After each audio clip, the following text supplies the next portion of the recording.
Sot të trajtojmë temën e pastrimit dhe mbeturinave në qytetin e Prishtinës, përkatësisht temën që ndërlidhet me kompaninë rajonale pastrimi.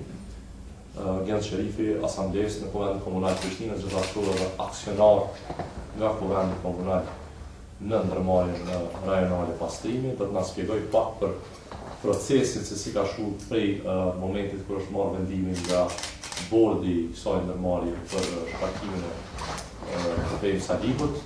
Më pastaj unë do të trajtoj 2-3 tema që ndërlidhen me konkretisht me këtë ndërmarrje dhe mosveprimin e institucioneve kompetente kundrejt vendimeve që duhet zbatuar.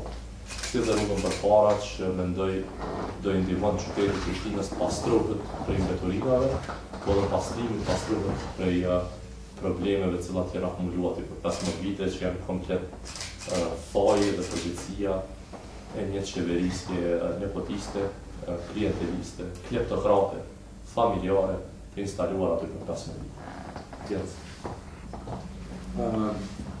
Pas zgjedhjes së përdorur si antar i bordit të drejtorëve të ndërmarrjes publike pastrimit, bordi i drejtorëve është mbledhur dhe e ka shkarkuar kryeshefin ekzekutiv të ndërmarrjes publike pastrimi Fejm Salihun. Përveç kësaj, Komisioni Komunal i Aksionerëve ka bërë edhe një pati për konflikt administrativ që ja ka zgjatur mandatin me 20 dhjetor të sotit Fejm Salihut. Pas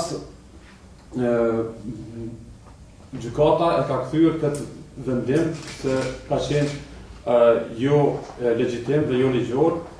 Me këtë atëherë Komisioni Komunal i Aksionerëve, pasi me datën 19 janar, gjykata e ka kthyer Komunës së Prishtinës se ky vendim është jo ligjor.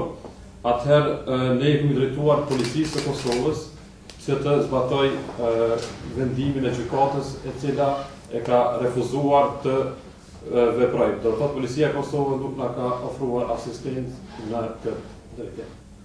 Për më shumë, Pra, keni parasysh që procesi ka qenë komplet ligjor, është përzgjedhur nga aksionari kryesor që është Komuna e Prishtinës, ju e dini që kompania rajonale pastrimi është në pronësi prej 78% e Komunës së Prishtinës.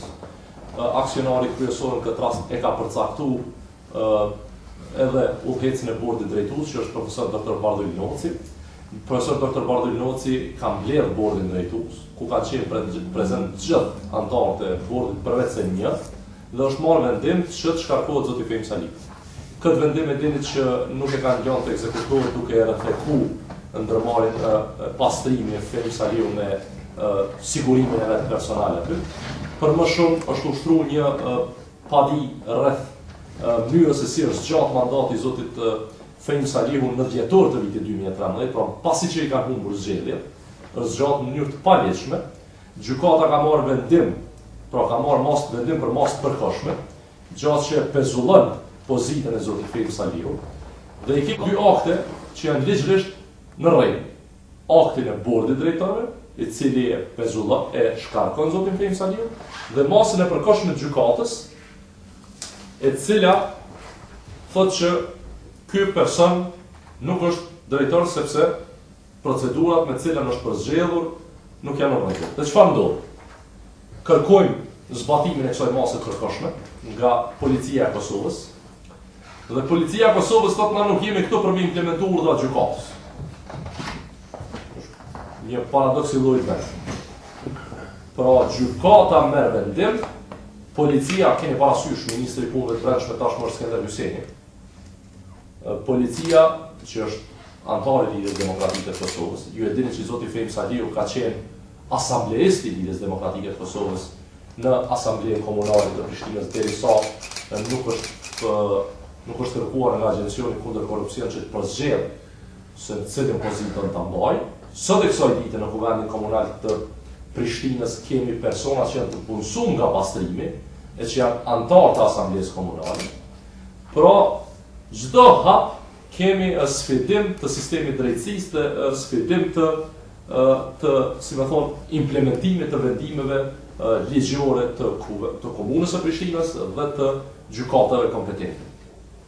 Dhe tash situatën e kemi të thjeshtë.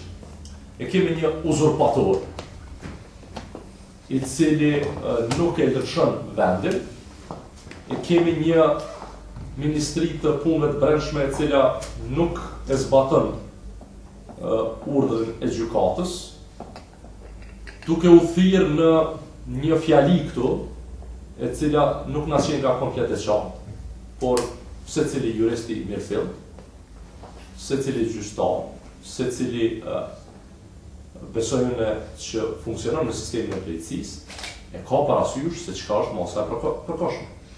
Pra masa e përkohshme është masë prevenuese për mos më ndodh ndonjë telashe tjetër sa I përket një procesi. Në këtë rast, masa prevenuese, parandaluese e kërkuar e përkohshme ka qenë që të largohet zoti Fehim Saliku. Dhe këtë e ka aprovu gjykata, dhe nëse kjo është masa parandaluese për mos më shkatru, degradu kjo ndërmarrje komunale më shumë nuk zbatohet prej policisë, atëherë jemi në një situatë paradoksale. Dhe situata është kjo. Kundrejt krejt këtyre vendimeve, shteti nuk po funksionon. Pra niveli qendror, në këtë rast I cili ka në menaxhim në anë të Ministrisë Punëve të Brendshme, po heziton të vendosë dhe të zbatoj një urdhër gjykatës, po heziton dhe nuk po merr masa kundrejt një vendimi të kryetarit të kryeqytetit. Atëherë ne si qeverisje komunale nuk kemi rrugë tjetër përveç se me qenë insistues të zbatimit të vendimeve tona. Dhe përveç kësaj të vazhdojmë me reformën e thellë që I kemi ndërmarrë në gjitha ndërmarrjet publike komunale, por edhe në të ndërmarrjet rajonale pastime. Situata në cilën jemi sot, nëse bëni një xhiro Prishtinës, do e shihni. Mbeturinat nuk po mbledhen prej kompanisë rajonale pastrimi, as me kohë, as me rregull. Do I shihni zakonisht kamionët gjatë pikut duke dalë në qytet, pra duke shkaktuar edhe telashe me komunikacion. Dhe të njëjtën kohë do I shihni edhe atë që janë të, si më thonë, që është përgjegjësia e tyre, mos mirëmbajtjen e duhur të hapësirave ku edhe udhën mbeturinat. Pra, nuk mbledhen me kohë dhe me afatit në kohën e duhur, nuk mirëmbahen, dhe të njëjtën kohë kemi një insistim të nivelit qendror të mirëmbajë një uzurpator, siç është Fehim Saliku në pozitën e drejtorit të kompanisë rajonale pastrimi. Ne do të vazhdojmë me pastrimin e kryeqytetit nga mbeturinat. Normalisht si komunë e Prishtinës kemi edhe mjet e tjera, e që është kontraktimi ndërmarrjeve tjera, pra jo vetëm pastrimit, por kjo është e mirë publike.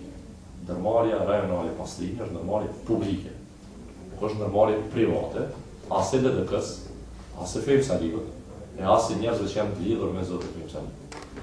Asgjë personale këtu nuk ka kundrejt kërkujt, sepse shihet që personalizohen gjitha ato gjëra, posaçërisht nga zoti Saliku. Kjo është vendim I drejtë, pasi që pas 15 vitesh ndërmarrja pastrimi ka mbi 1.5 milion euro borxhe, nuk e kryen detyrën e saj dhe është strohull e militantëve dhe familjarëve të degës e LDK-s në Prishtinë dhe zotit Fehim Saliku. E tjetë e qartë që në asnjë mënyrë nuk do të lejojmë që Prishtina të kapet prej të tillëve, sepse ka qenë kapur për 15 vite dhe nuk mund të vazhdojmë me këtë, sidomos nëse kemi vendime komplet ligjore në këtë drejtim. Jemi të hapur për pyetje.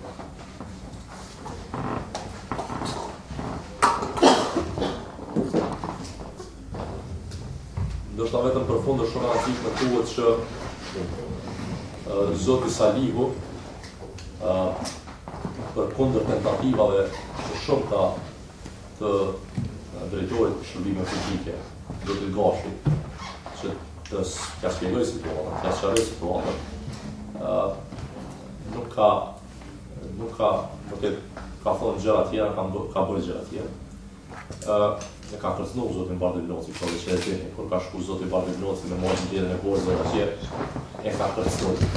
Ekziston një padi penale e cila është dorëzuar, një kallëzim penal I cili është dorëzuar prej zotit Noci në prokurori, për cilin asnjë hap nuk është ndërmarrë. Pra edhe në këtë rast e keni një heqje të prokurorisë. Nga komuna Prishtinës në prokurori, jo vetëm ky rast, për gjitha rastet që janë dërguar nuk është ndërmarrë asgjë për 15 muaj të fundit, për 14 muaj të fundit. Dhe jemi në situatë ku sistemi gjyqësor është vetëm në funksion të atyre që janë pushtet qendrore. Tash e keni pa edhe këtë rastin sot në mëngjes, i cili ishte interesant, që kërkohet falje. Vllau i syt Hoxhës krye prokurorit nga prokuroria. Pra, si duket, po janë ekspeditiv kur po kanë të bëjnë me familje dhe parti, por kur kanë të bëjnë me drejtësi dhe shtetës së drejtës, po ndalën dhe nuk po ecin të parë. Ne si Komuna e Prishtinës nuk do të ndalën, kjo është shumë e rëndësishme të kuptohet. Qoftë me pastrimin e ndërmarrjes, qoftë me pastrimin e qytetit.